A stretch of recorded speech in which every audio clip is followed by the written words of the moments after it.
আবারও স্যামসাং এর কম দামি device Samsung Galaxy A25 5G ডিভাইসটাতে সুপার অ্যামোলেড প্যানেল রয়েছে। এর যে মেইন ক্যামেরা এটা 50 মেগাপিক্সেলের, যেখানে ওয়াইএস রয়েছে, পাশাপাশি আল্ট্রাওয়াইড শুটারও থাকছে। এই ডিভাইসে স্যামসাং বলছে 4 বছরের অ্যান্ড্রয়েড আপডেট দেবে এবং 5 বছরের সিকিউরিটি আপডেট দেবে। এটাই হচ্ছে এই স্মার্টফোনের সবচাইতে শক্তির জায়গা। পাশাপাশি এই ডিভাইসটাতে আমরা দেখতে পাই ডুয়াল স্পিকার মানে স্টেরিও স্পিকারও রয়েছে। আর ইন্টারেস্টিং অনেক কিছুই রয়েছে। তো স্যামসাং এর এই ডিভাইসটা আসলে কাদের জন্য? যারা স্যামসাং গ্যালাক্সি A34 এই ডিভাইসটা কেনার চিন্তা ভাবনা করছিলেন, বাট আপনার বাজেট তার থেকেও কিছুটা কম বলতে পারেন, তাদের জন্যই। তো আজকে আমরা এটা নিয়ে আলোচনা করতে চাই। স্যামসাং গ্যালাক্সি A25 5G ডিভাইসটি আমাদের কাছে কিন্তু পাঠিয়েছিল লাইক টেলিকম, যাদের শপে এটা রাইট নাও পাওয়া যাবে। বসুন্ধরা সিটিতে যমুনা ফিউচার পার্কে তাদের শপ রয়েছে এবং তাদের শপের ইনফরমেশন ডেসক্রিপশনে সবকিছুই মেনশন করা থাকলো, পাশাপাশি এর কারেন্ট প্রাইসটাও মেনশন করা আছে। স্যামসাং এর যে বিষয়টা আমার মোটেই পছন্দ হচ্ছে না ইদানিং কালে, কম দামি ডিভাইসগুলোর বক্সেও তারা চার্জার সরিয়ে ফেলছে। বিষয়টা কেমন লাগে বলেন? মাত্র 24, 25, 30 হাজার টাকা দিয়ে একটা ডিভাইস কিনবেন, ওইটার বক্সে যদি চার্জার না থাকে, এর চাইতে হতাশ করার মতো আর কোনো বিষয় নাই। প্রথমেই এই ডিভাইসের এই জায়গায় আমি হতাশ হয়েছি। এই হচ্ছে বক্স, খুলে আর দেখানোর দরকার নেই। এই হচ্ছে স্মার্টফোন, কয়েকটা কালার ভ্যারিয়েন্টে পাওয়া যায়। আমাদের হাতের কালার ভ্যারিয়েন্টটা কিন্তু বেশ বোল্ড। ডিজাইন ল্যাঙ্গুয়েজটা কিন্তু বলা যায় এবছরে না, মানে 2023-এ তাদের যতগুলো ডিভাইস এসছে প্রায় সিমিলার ডিজাইনই। আপনারা নিশ্চয়ই দেখছেন, বিশেষ করে এ সিরিজ বা এস সিরিজের সেরকম ডিজাইনই। এবং আমার যা মনে হয়, ওরা ওদের লাইন আপ বলুন বা ওদের ডিভাইসগুলোতে একটা মানে স্পেশালিটি বা ডিজাইনের একটা ধারা বজায় রাখতে চাচ্ছে, যেমনটা আমরা আইফোনের ক্ষেত্রে দেখে থাকি।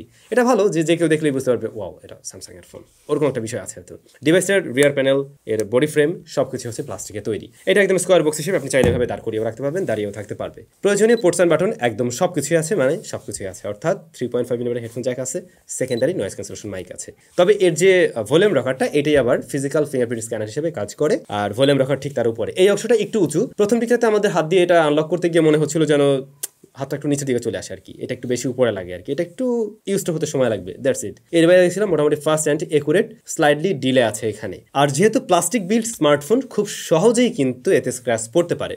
বাই দ্য ওয়ে, এর রিয়ার প্যানেলের ডিজাইনের দিক থেকে অনেকটা মিল রাখলেও আমরা একটা নতুন টেক্সচার দেখছি, লুঙ্গি প্রিন্ট টাইপের এরকম আর কি, ছোট ছোট দাগ দাগ দেওয়া আর কি। জিনিসটা দেখতে ভালো লাগে, অনেকের কাছে হয়তো ভালো লাগতেও পারে, নাও লাগতে পারে, এটা যার যার নিজস্ব পছন্দের বিষয় আর কি। যাই হোক, এসব ছেড়ে আমরা চলে আসি এর ডিসপ্লেতে। স্মার্টফোনটার ডিসপ্লে সাইজ হলো 6.5 ইঞ্চ। এটা super AMOLED panel, full HD plus রেজুলেশনের, এবং আমরা চেক করে দেখছিলাম এটা হাই রিফ্রেশ রেট 120 হার্টজ পর্যন্ত ঠিকঠাকভাবে দিতে পারে। এটার ব্রাইটনেস 1000 নিটস। ডিরেক্ট সানলাইটেও এই ডিসপ্লেটা খুব ভালোভাবেই দেখা যায়, চালানোর উপযোগী ছিল একদমই। টাচ রেসপন্সও কিন্তু ভালোই আছে। বাট যে বিষয়টা ভালো লাগে নাই সেটা হলো এর লোয়ার চিন দেখুন কতখানি মোটা, আবার উপরে রয়েছে একটা you shape notch.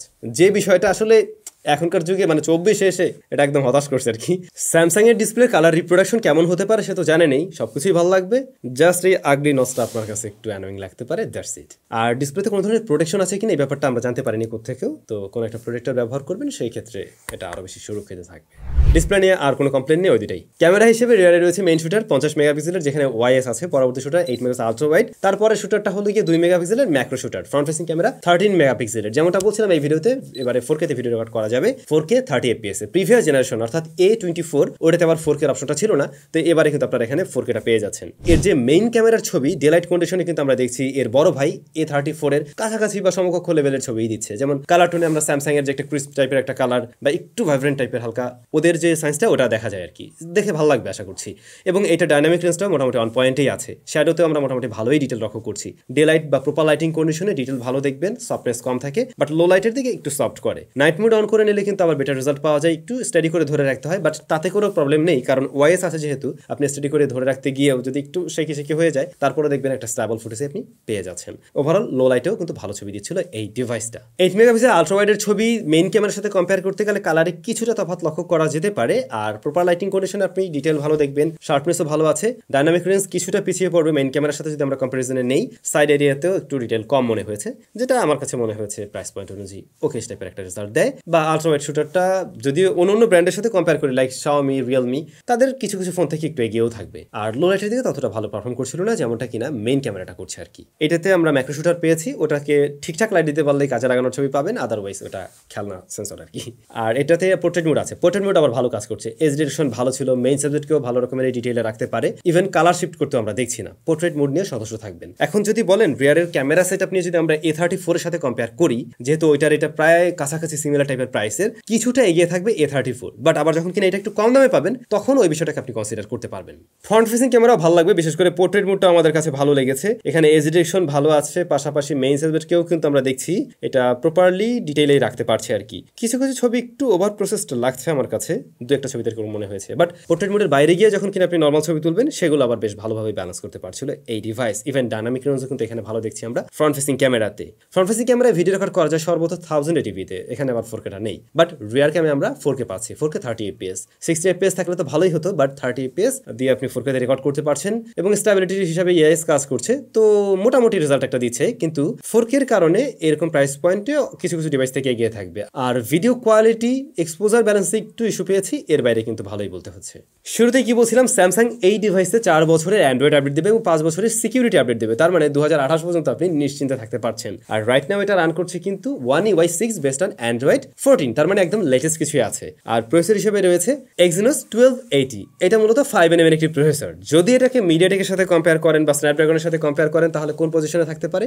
MediaTek Z99, MediaTek হলো Z99, এইটার থেকে বেশ কিছুটা এগিয়ে থাকবে। আবার কোয়ালকম স্ন্যাপড্রাগন 695 5G যে SSD-টা রয়েছে ওটার সাথে আপনি হেড টু হেড কম্পেয়ার করতে পারেন, কিঞ্চিত এগিয়ে থাকছে আর কি। এখন অনেকেরই প্রশ্ন থাকতে পারে, যদি কিনা আমরা কম্পেয়ার করি স্যামসাং এর ডিভাইস গ্যালাক্সি A34 এর সাথে, যেটাতে মিডিয়াটেক ডাইমেনসিটি 1080 ছিল, ওটার সাথে কম্পেয়ার করতে গেলে কি এটা এগিয়ে থাকবে?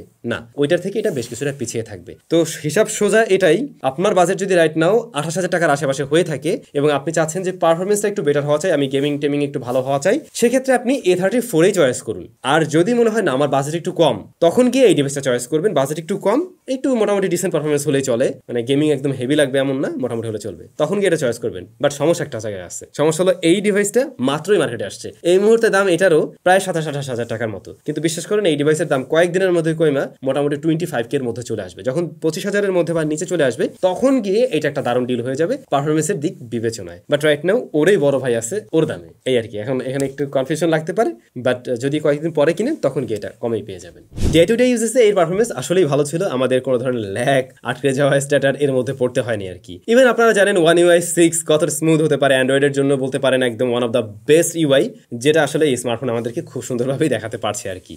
রেগুলার কাজবাজের ক্ষেত্রে কখনো স্মার্টফোনটাকে ওভারহিট হতে আমরা দেখছিলাম না বা অতিরিক্ত গরম হয়ে যাচ্ছিল, আমরা প্রবলেম ফেস করিনি। হেভি ইন্টারনেট ব্যবহার করেছি, even long time gaming plus video দেখা হয়েছে, তাতে অতিরিক্ত গরম হতে এই ডিভাইসকে আমরা দেখিনি। হ্যাঁ, গেমিং টাইমে কিছুটা ওয়ার্ম হয়, বাট একদম ওভারহিট হয়ে যাচ্ছে, থার্মাল থ্রোটল করছে, এই ধরনের প্রবলেমগুলো ফেস করিনি। গেমিং এর প্রসঙ্গে আসলে আমরা পাবজি ট্রাই করছিলাম, যেটা সর্বোচ্চ HD হাই ফ্রেম রেটে প্লে করা যায়। তো এরকম সেটিংসে যখন প্রায় আধা ঘন্টার মতো গেম প্লে করা হয় তখন দেখা গেছিল এই স্মার্টফোনটা মোটামুটি হিট জেনারেট করে এবং তখন বেশ কিছুটা ফ্রেম রেট ওঠানামা করতে দেখা যায়। বাট এরপরে স্মুথ হাই দিয়ে যখন খেলা হয়েছিল, এইখান থেকে আমরা মোটামুটি আরো বেটার রেজাল্ট পেয়েছি। তখন দেখছিলাম ফ্রেম রেট ঠিকঠাকভাবে ধরে রাখতে পারছে এবং লং রানে গিয়েও স্টেবল পারফরমেন্স দিতে পারে। ফ্রি ফায়ারের ক্ষেত্রে রেজাল্ট আরো একটু বেটার ছিল এবং আমরা সেখানে শ্যাডো ট্যাডো সবকিছুই অন করে নিয়ে খেলছিলাম, যেটা রেজাল্ট পাবজির তুলনায় আমরা কিছুটা বেটার বলতে পারি।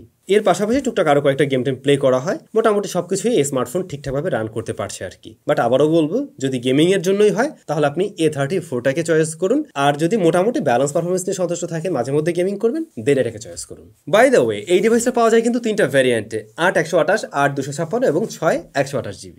ব্যাটারি 5000 mAh এবং 25 ওয়াটের চার্জিং সিস্টেম সাপোর্ট করে, যা আপনাকে কিনে নিতে হবে, ওইটা বক্সে নেই, ঘরে থাকলে তো ভালোই। তো আমাদের কাছে 25 ওয়াটের চার্জার রয়েছে, যা দিয়ে আমাদের এই স্মার্টফোন ফুল চার্জ করতে সময় লেগেছিল 1 ঘন্টা 18 মিনিটের মতো। ব্যাকআপ ভালো, 120 Hz অন রেখেও এই ডিভাইস একদম অনায়াসে আপনি একদিন পার করতে পারবেন খুব ভালোভাবেই।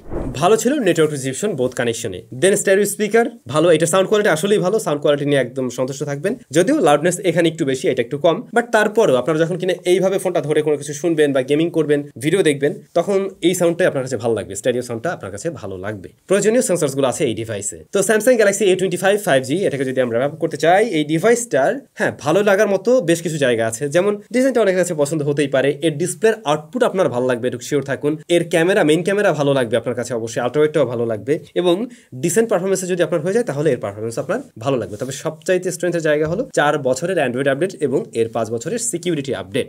আর কমতির জায়গা প্রথমেই বলবো এই আগলি নচ, এই জিনিসটা একদমই ভালো লাগে নাই। তারপরে হচ্ছে গিয়ে এই যে লোয়ার চিনটা, এটাও অনেক মোটা, যে জিনিসটা একদমই যুগ উপযোগী ছিল না। তারপরে হচ্ছে অ্যাভারেজ পারফরমেন্স ছিল, এটার পারফরমেন্স অবশ্যই এটার পারফরমেন্স আরেকটু বেটার দিলে না, ওদের ওই ডিভাইসটাই আর চলতো না, মানে A34টা। তো এটা ওদের একটা মানে ক্যালকুলেশন এরকম আর কি, খুব স্বাভাবিক, এটা ওরা করবে।